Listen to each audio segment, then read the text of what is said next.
quand les païens qui n'ont point la loi, comme donc quand les païens qui n'ont point la loi, quand les païens qui n'ont pas la loi font naturellement ce que prescrit la loi, font naturellement ce que prescrit la loi, ils sont, eux qui n'ont point la loi, ils sont eux qui n'ont point la loi, une loi pour eux-mêmes. ils sont une loi pour eux-mêmes. Merci. Oui, continue. Oui.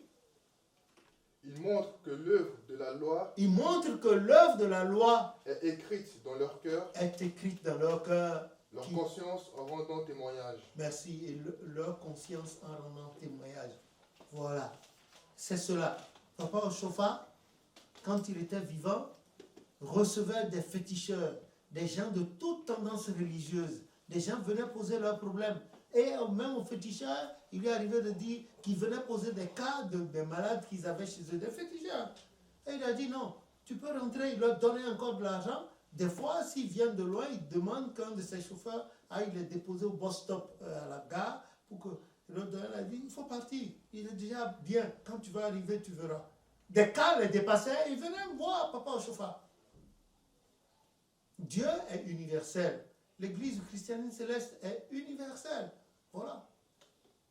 Et il le disait très bien. Il dit, c'est pas forcément quand on porte la soutane, si quelqu'un n'est pas de votre appartenance religieuse et que celui-là a la crainte de Dieu. Il a la crainte de Dieu, il ne fait pas du mal à son voisin, à son prochain.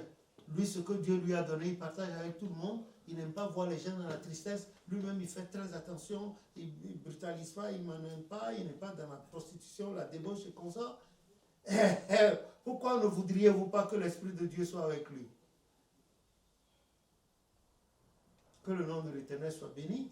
Dans ce même pays, il fut une fois, j'avais d'énormes problèmes d'argent. Il y a quelques années en arrière, et très tard, la nuit, beaucoup tard, on venait d'un voyage, et puis on attendait un bus. Il était tard. Il était beaucoup tard. Et on était debout là. Il y a quelqu'un qui est sorti de la foule, qui allait me voir. Et il a dit, toi, tu n'as aucun problème. Il était bien, il était 23h30, minuit. Il a dit, mais toi, tu n'as aucun problème. Arrête de réfléchir à ces choses-là. Tu es en bonne santé, tu manges. Quel est ton problème?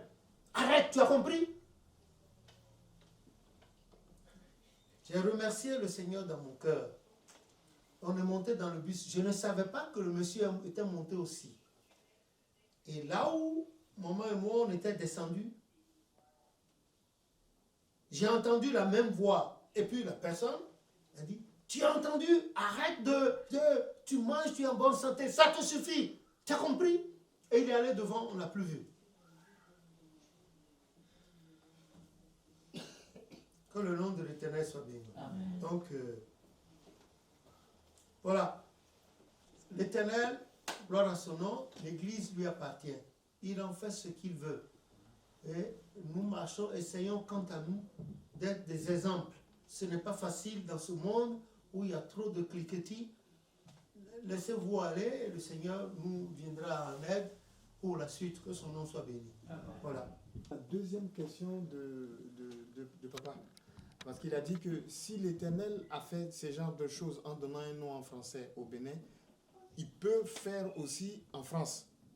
Mais la question qu'il pose, moi je pense que c'est parce que à certains moments, il lui arrive, à lui qui a posé la question, de douter de lui-même vis-à-vis de Dieu. Parce que Dieu ne va pas redescendre ici en France pour faire quelque chose. Ou peut-être je n'ai pas bien compris. Tu n'as pas bien compris. Mais quand tu as parlé de la France, qu'est-ce que tu voulais dire alors? Non, je disais, si Dieu a donné le nom en français, ça veut dire que pour moi, peut-être Dieu veut faire quelque chose, c'est-à-dire il veut avoir une antenne. C'est-à-dire, voilà, c'est pas parce que Dieu va descendre encore en France pour donner l'église céleste. C'est-à-dire, je prends un exemple. Si par exemple, Gélèle a les moyens, eux qui construisent une grande paroisse et que tous les condiments sont dedans, c'est-à-dire déjà ici en France, on peut tout coordonner et puis faire les choses. C'est ce que je veux dire. Et puis que même aussi que la France reconnaisse que l'Église, nous ne serons plus une association de 1900, mais une église. Donc, j'ai bien Sinon, ce n'est pas un doute. Je ne doute pas de Dieu. Donc, j'ai bien compris. Ce que je veux dire, c'est justement c'est ça que vous n'avez pas perçu. Je prends un exemple, et ça, c'est mon cas. On était en Afrique et tout le temps, on nous demandait pour la paroisse d'être tout le temps sur la paroisse, de faire les activités concernant la paroisse. Donc, de l'école, on revenait à la paroisse et on faisait constamment les activités, les cultes des différents jours. Et un mercredi soir, il y a un de nos pères qui est passé et il nous a vus. On était 5 ou 6.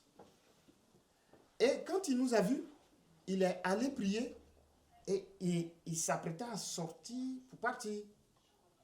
Quand il s'est levé, qu'il s'est tourné pour sortir, paf, il s'est remis à genoux et il a commencé encore à prophétiser. Et dans sa prophétie, il nous disait que je vois tout ce que vous faites et que ne vous inquiétez pas, vous serez en France. Mais dans mon imagination, malgré toutes les études que j'ai faites, je ne trouvais pas un seul moment de quoi me retrouver en France ou avec quoi j'allais me retrouver en France. C'est pour ça que j'ai dit, qu'est-ce que tu en sais? Il dit, ne savez-vous pas que votre cœur, c'est le temple de... Si Dieu veut prendre ce cœur-là pour le faire, il faut déjà que chacun de nous positionne ce cœur-là comme quoi? Voici Dieu, le temple que tu veux utiliser. Et puis, Dieu fera. Mais Dieu ne le fait pas si toi-même tu te poses la question, si toi-même tu as des incertitudes, si toi-même tu as des questions. Non, c'est pas à nous de réfléchir cette incertitude. C'est pas à nous de réfléchir le chemin. C'est pas à nous de réfléchir la possibilité de. C'est pas, non, nous, on se prédispose seulement. Tu vois, ce que tu as comme pensée est une bonne pensée. Mais tu ne te donnes pas à toi-même la possibilité d'exercer. Si tu te dis que ça peut, si Dieu me donne, je peux, ça veut dire que tu te prédisposes pour ça. Et alors, Dieu va venir te donner. Regarde l'exemple que papa a dit. Parce que du coup, j'ai voulu utiliser cet exemple-là. C'était un exemple très fort. Aujourd'hui, quand on parle des chrétiens, c'est parcellé. Non, moi, je suis chrétien, je suis comme ça. On dit que le fondateur recevait des féticheurs. Combien de personnes aujourd'hui arrivent à s'assimiler avec des non-croyants de la même catégorie que... C'est-à-dire ceux qui ne partagent pas leur religion. Tu vois? Mais ça veut dire qu'on se met des plafonds en faisant ça. On devient des religieux. On ne peut pas. Dieu est en train de montrer là, à travers l'action de notre prophète fondateur, qu'il est au-delà de ça. Donc si nous-mêmes, on ne met pas en nous des aptitudes d'aller au-delà, il y a certaines de nos actions qui vont être limitées. Et c'est de ça que je veux parler. Il ne faut pas que nous-mêmes, nous pensions que c'est difficile à atteindre. Non, Dieu sait comment il va faire. Et quand le temps, je reviens sur mon cas, quand le temps de venir en France est arrivé, mon frère a fait des démarches pendant 2 ans. Moi, en 3 mois, j'avais tout. Maintenant, je me posais la question, encore je suis revenu dans ma chair, je me posais la question, mais maintenant, je vais payer le billet comment? Ça faisait 1,5 million. Entre-temps, j'avais une soeur pour laquelle j'avais prié, qui a rejoint son mari aux États-Unis. Des années. Un matin, on dit, François, tu as un courrier. La soeur a rejoint son mari, elle s'est rappelée de moi. Elle m'a fait un billet d'avion, Côte d'Ivoire, Paris, New York. C'est comme ça que je suis arrivé. Quand je suis allé trouver ma mère pour lui dire que je m'en vais à Paris, elle dit, tu mens. Je dis, maman, voilà. Maintenant, elle a enlevé son paille. Quand elle a vu le billet, elle a enlevé son paille, elle a déposé par terre. Et puis, elle a commencé à danser dessus.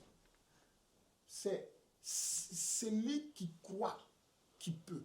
Si tu ne crois pas, tu ne peux pas.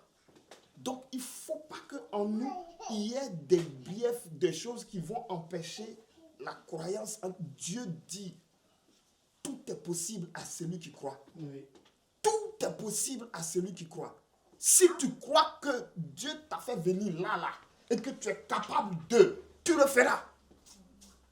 La preuve, tu as déjà... L'ébauche de tout ce qu'il faut. Oui, tu as ça. Tu es sur Voilà. le chemin. Il reste à t'accorder correctement. Oui. Voilà. J'ai Et c'est pour t'accorder, pour arriver, que le Seigneur est allé me prendre quelque part, il est venu, pour que pendant un temps je sois là et que je dise ce que je dois vous dire, pour vous aider à continuer à arriver là. Oui, Voilà. mais c'est ce que Maintenant, j'ai- si vous ne faites pas, c'est ce que j'ai dit. C'est pas parce que je me dis en doute. J'ai dit, si, moi, ça, j'ai dit, si peut-être Dieu a fait sortir cela, c'est que Dieu veut faire quelque chose ici. Je n'ai pas dit que je doute que, ou bien je me mets en doute. l'Éternel Pourquoi? a déjà fait Voilà. tout ce qui se passe sur Donc, la terre. c'est quand avait le temps été déjà viendra, réalisé quand dans son le temps ciel. arrivera, C'est tout. il fera. Je vais donner un autre exemple. Il m'est arrivé, par exemple, il n'y a pas longtemps de cela, de recevoir de la part, par la grâce de Dieu, que le peuple de Dieu devait faire un certain bain. Et dans les différents éléments qui composaient le bain, il y avait de l'eau de pluie. Alors je me suis dit, mais et s'il ne pleut pas? C'est que j'ai menti. Et le même jour, je me suis dit ça, le même jour, il a commencé à pleuvoir. Le lendemain, il a encore plu. Donc, ça dit que je me teste moi-même. Je commence à me dire, donc c'est vrai ce que j'avais dit. Donc Dieu a vraiment, donc il faut vraiment que le peuple Tu es se lève. devenu Gédéon. C'est comme ça qu'on fait pour avancer vis-à-vis des pensées qui nous traversent, vis-à-vis des difficultés que nous croisons, surtout pour les visionnaires. Il faut avoir un esprit vraiment fermé à tout ce qui peut être blocage. Voilà, c'est ça que je voulais vous apporter par rapport à la question que tu as posée. Je trouve que cette question-là est même inutile parce que ce n'est pas toi qui vas faire. Hein. Tout est déjà programmé avec Dieu et quand le temps arrive, avec ou sans toi, avec ou sans nous, l'Éternel fait ce qu'il a à faire. Hein. Que son nom soit béni. Amen. Voilà.